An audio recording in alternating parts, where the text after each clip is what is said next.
ప్రస్తుతం తెలుగు సినిమా పరిశ్రమకు సంబంధించి సంక్రాంతి సినిమాల హడావిడి వాటి మీద వస్తున్నటువంటి కాంట్రవర్సీస్ అంటే వాటి విడుదలలు అలాగే వాటి కథల నేపథ్యాలు దీని మీద చర్చ జరుగుతున్న సందర్భంలోనే ఒక వివాహ వార్త ఒకటి అంటే వివాహము అనేది సెన్సేషనే జీవితంలో అంటే ఒక సంచలన నిర్ణయమే అంటే లైఫ్తో కమిట్ అవ్వటం వివాహము అనగా లైఫ్తో కమిట్ అవుతున్నాను అని అనుకోవడం కమిట్ అవుతారా లేదా అనేది వేరే గొడవ అయితే జనరల్గా పెళ్ళి అనేది ఎందుకు చేసుకుంటారు ఎవరైనా ఈ జంట మేం కలిసి ఉండబోతున్నాం మమ్మల్ని గురించి మీరు మరోలా అనుకోకండి అని ప్రపంచానికి చెప్పడం కోసం ఒక ఈవెంట్ చేస్తారు అంతే అంతకు మించి వేరే పెళ్లి మంత్రాల్లో కూడా అదే ఉంటుంది అంతవరకే దాని పరిమితి అయితే పెళ్ళి అనేది ఎవరికి వారికి వాళ్ళ ప్రైవసీకి సంబంధించినటువంటి వ్యవహారం వాళ్ళ పర్సనల్ అఫైర్ దాంట్లో ప్రపంచానికి కానీ ఎవరికి ఏ రకమైన సంబంధాలు ఉండవు కానీ కొన్ని పెళ్ళిళ్ళ గురించి ప్రపంచం ఎక్కువగా మాట్లాడుకుంటుంది అది పర్టికులర్గా సెలబ్రిటీస్కి సంబంధించినటువంటి పెళ్ళిళ్ళు సినిమా వాళ్ళకు సంబంధించిన పెళ్ళిళ్ళు అలాగే పొలిటికల్ ఏరియాలో కూడా ఎవరికైనా పిల్లని ఇచ్చినప్పుడు ఈ రెండు కుటుంబాలు కలవటం వలన జరగబోయేటువంటి రాజకీయ పరిణామాలు ఏమిటి దాకా ఆలోచించి చర్చించడానికి దాన్ని ఒక ఇష్యూగా తీసుకుని మాట్లాడటం జరుగుతూ ఉంటుంది అయితే సెలబ్రిటీస్కి సంబంధించి కొంత క్యూరియాసిటీ ఉంటుంది కాబట్టి ఈ వార్తని అది నిజమైన ఊహాగానమైనా కానీ దానికి ఒక సాలబిలిటీ ఉంటుంది కాబట్టి దాని మీద మాట్లాడేయటము రాయటము తరచూ జరుగుతూ ఉంటుంది అలా చాలాసార్లు మీడియాలో దర్శనం ఇచ్చినటువంటి జంట రష్మిక అలాగే విజయ్ దేవరకొండ వీళ్ళిద్దరి మధ్య ఏదో ఉంది అనేటువంటి ప్రచారం చాలా కాలంగా ఉంది యాక్చువల్గా వీళ్ళిద్దరూ కలిసి నటించిన మొదటి సినిమా గీత గోవిందం ఆ సినిమా చాలా పెద్ద విజయం సాధించింది నిజానికి విజయ్ దేవరకొండ సినిమా జీవితంలో అది చాలా పెద్ద హిట్ ఆ తర్వాత అలాంటి హిట్ కోసం ఆయన వెయిట్ చేస్తున్నాడు ఇప్పుడు అదే కాంబినేషన్ రిపీట్ అవబోతోంది అదే డైరెక్టర్తో ఆయన అయితే హీరోయిన్ రష్మిక కాదు కానీ పరశురామ్తోనే ఇప్పుడు ఆయన ఫ్యామిలీ స్టార్ అనే సినిమాతో దిల్ రాజు గారి బ్యానర్లో రిలీజ్ కావాలి ఆ సినిమా కానీ అది కొంచెం డిలే అయింది వాయిదా వేశారు సంక్రాంతికే ఉంటుంది అని కూడా ప్రచారం జరిగింది ఆ సినిమాతో మళ్ళీ ఒక్కసారి అంటే సమర్థుడైనటువంటి నటుడిగా విజయ్ దేవరకొండకి ఆడియన్స్ మనసుల్లో ఒక స్థానం ఉంది అయితే సరైన కథలు పట్టం లేదు అనేటువంటి ఒక బాధ కూడా ప్రేక్షకుల్లో ఉంది అంటే అతని అభిమానుల్లో మాత్రమే కాదు సినిమా అభిమానుల్లో కూడా ఉంది అతనికి ప్రాపర్ స్టోరీ పట్టం లేదు అందువలన కొంత ఇబ్బంది పడుతున్నాడు కానీ సరైన కథ పడితే మాత్రం అతను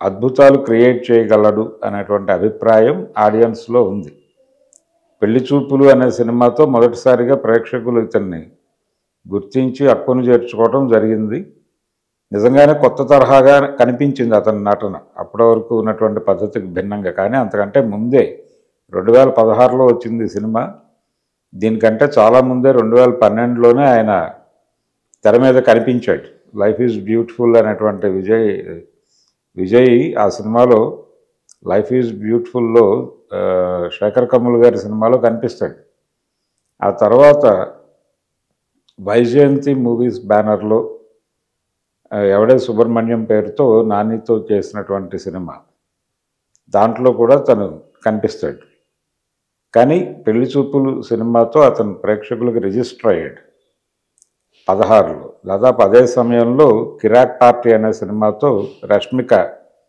ఇండస్ట్రీలోకి ఎంట్రీ ఇచ్చింది నిజానికి ఆ సినిమాలో రక్షిత్ శెట్టి నటించాడు వాళ్ళిద్దరి మధ్య కొంత ఆ టైంలో ఒక ప్రేమ అనుబంధం ఏర్పడటం అది నిశ్చితార్థం దాకా వెళ్ళటం 2017 ప్రాంతాల్లో ఆ తర్వాత కాదనుకోవటం ఆవిడ కెరియర్ మీద కాన్సన్ట్రేట్ చేయటం అలా జరిగింది ఆ మధ్యకాలంలో కన్నడ పరిశ్రమని నిర్లక్ష్యం చేస్తోంది రష్మిక అని ఒక వివాదం. కాంతారా సినిమా సందర్భంగా తను రిషబ్ శెట్టిని అభినందించకపోవటం, అలాగే ఆ సినిమా చూడలేదు అనటం, దాని మీద ఒక వివాదం. అంటే కన్నడ ఇండస్ట్రీని డిజోన్ చేసుకునే ప్రయత్నం చేస్తోంది తను పాన్ ఇండియా స్టార్ ఇమేజ్ వచ్చేసిన తర్వాత అని ఒక వివాదం మొదలైంది. ఆ టైంలో ఈ రక్షిత్ శెట్టి వ్యవహారం కూడా కొంత పబ్లిక్లో మాట్లాడుకోవడం జరిగింది. అయితే ఇక్కడ పర్టికులర్గా ఒక విషయం మాట్లాడుకోవాలి. అంటే అదేంటంటే ఎవరైనా సరే, సెలబ్రిటీస్ అయినా ఎవరైనా మామూలు మనుషులైనా ఒక పెళ్ళి కలిసి ఉండాలి అనుకుంటారు. పెళ్లి చేసుకోవాలి అనుకున్నారంటేనే కలిసి ఉండాలి అనుకున్నారని. కలిసి ఉండాలి అనుకోవటం వేరు, కలిసి ఉండటం వేరు. కలిసి ఉండాలి అనుకున్నప్పుడు ఉండలేము అని ముందే అర్థమైనప్పుడు దాన్ని క్యాన్సిల్ చేసుకోవటం జరుగుతుంది.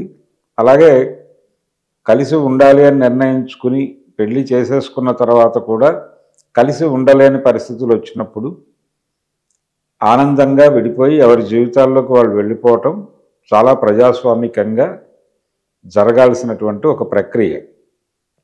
అంటే వ్యక్తి స్వేచ్ఛ అనేది ప్రధానం. అది అక్కడ జడ్జిమెంట్లు కుదరవు.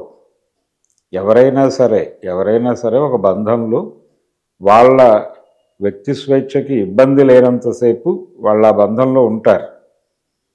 అలాగే అవతల వాళ్ళని రెస్పెక్ట్ చేస్తూ ఇద్దరు కలిసి ఉండాలంటే ప్రధానంగా ఉండవలసింది ఏంటంటే తమని తాము గౌరవించుకుంటూ, అలాగే అవతల వాళ్ళని కూడా గౌరవించగలగటం, అవతల వాళ్ళ అభిరుచుల్ని గౌరవించటం, అవతల వాళ్ళ అభిప్రాయాలని గౌరవించగలగటం, తద్వారా తమ అభిప్రాయాలు వాళ్ళు గౌరవించేటువంటి పరిస్థితి కల్పించటం.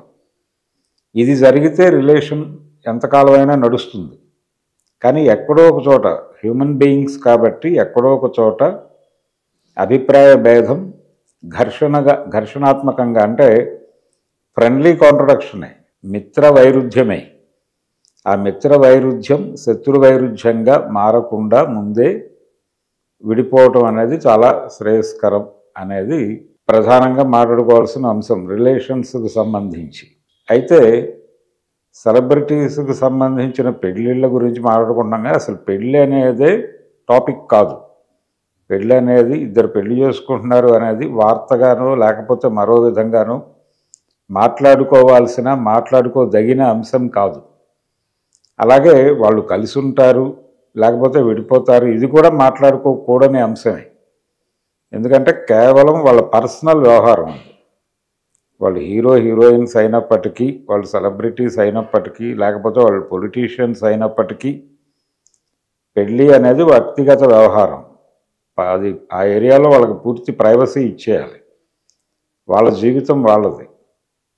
ఆ ఏరియాలో జరిగేటువంటి ఏ వివాదాలతోనూ ఎవరికీ ప్రమేయము లేదు, సంబంధము లేదు. దాని గురించి మాట్లాడుకోవాల్సినటువంటి అవసరం అంతకంటే లేదు. కానీ సెలబ్రిటీలకు ఉన్నటువంటి సెలబ్రిటీ న్యూస్కు ఉన్నటువంటి సాలబిలిటీ ప్రకారం దీని గురించి మాట్లాడటం తరచూ జరుగుతూ ఉంటుంది.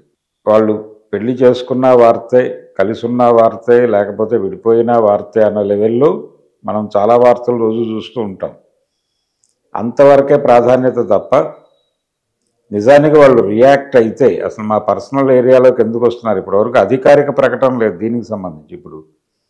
ఇప్పుడు సర్క్యులేషన్లో ఉన్న వార్త ఏంటంటే రష్మిక, విజయ్ దేవరకొండ ఎంగేజ్మెంట్ త్వరలో ఉంది అని. వీళ్ళిద్దరూ కలిసి 2 సినిమాలు యాక్ట్ చేశారు. ఒక సినిమా చాలా పెద్ద హిట్ అయింది, ఒక సినిమా ఒక మోస్తరుగా నడిచింది, డియర్ కామ్రేడ్ అనేది. ఆ తర్వాత తను పాన్ ఇండియా ప్రాజెక్టులతో బిజీగా ఉంది. నేషనల్ క్రష్ అనే పేరుతో పిలుస్తున్నారు ఆవిడ్ని. పుష్పతో ఒక అద్భుతమైనటువంటి విజయం సాధించింది తను. యానిమల్ సినిమాతో నటిగాను, అలాగే నటిగా అంటే పెర్ఫార్మర్గా తను ప్రూవ్ చేసుకుంది ఆ సినిమాలో. తన క్యారెక్టర్లో ఎన్ని ఇబ్బందులు ఉన్నప్పటికీ, భావపరమైనటువంటి తలకాయ నొప్పులు అనేకం ఆ క్యారెక్టర్లో ఉన్నప్పటికీ తను ఆ క్యారెక్టర్ని చాలా అద్భుతంగా పోర్ట్రేట్ చేయగలిగింది సిల్వర్ స్క్రీన్ మీద. కాబట్టి రష్మిక టాలెంట్కి తగినటువంటి క్యారెక్టర్ యానిమల్లో దొరకటం, ఆ సినిమా చాలా పెద్ద విజయం సాధించటం, అలాగే ఇప్పుడు ఇంకొక 2-3 పాన్ ఇండియా ప్రాజెక్ట్స్లో తను బిజీగా ఉంది. తెలుగులో కూడా ఒక హీరోయిన్ ఓరియంటెడ్ మూవీకి కమిట్మెంట్ ఇచ్చింది. తను చాలా బిజీగా ఉంది. పుష్ప 2 కూడా తను ఉంది. ఆ సినిమా కూడా కంప్లీషన్ స్టేజ్లో ఉంది. రిలీజ్కి రెడీ చేసే ప్రయత్నాల్లో ఉన్నారు వాళ్ళు. ఇలా నేషనల్ క్రష్గా మారిపోయినటువంటి రష్మికతో విజయ్ దేవరకొండకి ఒక బాండింగ్ ఉంది. ఆ బాండింగ్ కొనసాగుతోంది ఇప్పటికీ అనే మాట చాలా సందర్భాల్లో వేదికల మీదే ఓపెన్గా మాట్లాడేసిన సందర్భాలు ఉన్నాయి. అంటే ర్యాపిడ్ ఫైర్ క్వశ్చన్స్ తను అడిగిన ప్రతి సందర్భంలోనూ విజయ్ ప్రస్తావన తీసుకొచ్చి ఒక ప్రశ్న అడగటం అనేది క్వైట్ కామన్గా మారిపోయినటువంటి సందర్భం అందరికీ తెలుసు. కాబట్టి ఇది కొత్త వార్త ఏం కాదు. వాళ్ళిద్దరి మధ్య ఏదో ఉందా లేదా అనేది వేరే గొడవ. ఉందనే ప్రచారం అయితే చాలా విస్తృతంగా జరిగింది. ఇప్పుడు దీన్ని అంటే ప్రేమ అనేది అంటే నది లాంటిది అనుకుంటే అది పెళ్ళి అనే సముద్రంలో కలిసి తీరాలి అన్నటువంటి ఒక నిబంధన ఉంది అని పాత రోజుల్లో ఒక సినిమా డైలాగ్ అది. ఆ విధంగా ఇది పెళ్ళి అనేటువంటి ఒక సముద్రంతో కలుస్తున్నారు వీళ్ళు అన్న పద్ధతిలో ఒక వార్త ఇప్పుడు సర్క్యులేట్ అయింది. అది అధికారిక వార్త కాదు, అధికారిక ధృవీకరణ చేస్తూ వాళ్ళు ఇచ్చినటువంటి ప్రకటన కాదు. మేమిద్దరం ఒక రిలేషన్లో ఉన్నాము, లేకపోతే మేమిద్దరం ప్రేమించుకున్నాము, మేమిద్దరం ఒక బాండింగ్లో ఉన్నాము, పెళ్లి చేసుకోవాలనుకుంటున్నాం, ఇది ముహూర్తం, పెద్దలు నిశ్చయించినటువంటి ముహూర్తం, లేదంటే వాళ్ళని ఎదిరించి మేము చేసుకుంటున్నటువంటి పెళ్లి తాలూకా నిశ్చితార్థం ఇది అనో ఏదో ఒకటి వాళ్ళు ప్రకటిస్తే అది వేరే గొడవ. ఈ వార్త కూడా ఎవరు ప్రచురించలేదు, వాళ్ళు ప్రకటించలేదు. కానీ మార్కెట్లో సర్క్యులేషన్లోకి వచ్చేసింది. సోషల్ మీడియాలో దానికి సంబంధించిన వ్యూవర్షిప్ దానికి వచ్చేస్తుంది. దాని గురించి మాట్లాడుకునే వాళ్ళు మాట్లాడేసుకుంటున్నారు. ఇదొక రూమర్ లాంటిది దాదాపు. ఇది వాస్తవమా కాదా అనేది వాళ్ళు మైక్ ముందుకు వచ్చి ఇది విషయం అని చెప్పే వరకు దేన్ని రూఢిగా తీసుకోవాల్సినటువంటి పరిస్థితి కాదు. ఊహాగానాలకు కూడా ఈ ప్రదేశంలో అనుమతి లేదు అనే అనుకోవాలి. ఎందుకంటే ఇది పర్సనల్ అఫైర్ పూర్తి స్థాయిలో. పెళ్ళైనా విడాకులైనా అది పూర్తి స్థాయిలో పర్సనల్ వ్యవహారం. అక్కడ ప్రపంచం మాట్లాడుకోవడానికి ఏమీ ఉండదు. కానీ ఏదో కొంత క్యూరియాసిటీ వాళ్ళకు ఉన్నటువంటి ఇమేజ్ నేపథ్యంలో బిల్డ్ అయ్యేటువంటి ఒక క్యూరియాసిటీ నేపథ్యంలో దానికి సంబంధించి 4 మాటలు మాట్లాడుకోవటం అది జరుగుతూనే ఉంటుంది. ఇది చాలా సందర్భాల్లో మనం చూస్తాం. అనేక మంది విషయంలో వాళ్ళ పర్సనల్ లైఫ్లోకి వెళ్ళి మాట్లాడటం తప్పు అని తెలిసినప్పటికీ ఏదో రకంగా దాని గురించి మాట్లాడే ప్రయత్నం చేయటం మనం చూస్తూ ఉంటాం. ఇదే పద్ధతిలో ఇప్పుడు విజయ్ దేవరకొండ రష్మిక నిశ్చితార్థానికి సంబంధించిన వార్త సర్క్యులేషన్లోకి వచ్చేసింది. ఒకవేళ అది వాస్తవమే అయినప్పటికీ వాళ్ళ పర్సనల్ అఫైర్ ఇది. వాళ్ళు పిలిస్తే వెళ్ళి దానిలో పాల్గొని 4 అక్షింతలు వేసి రావటం తప్ప ఇంకెవరికి ఏ రకమైన ప్రమేయం ఉండదు. ఈ నిశ్చితార్థం తర్వాత వివాహము అక్కడ అవన్నీ కూడా పర్సనల్ గొడవ. ఈ పర్సనల్ అఫైర్లు, పర్సనల్ వ్యవహారాలు ప్రపంచం ముందు పెట్టడం, ప్రపంచం దీనికి సంబంధించి రకరకాల కామెంట్స్ చేసే వెసులుబాటు కల్పించడం మాత్రమే.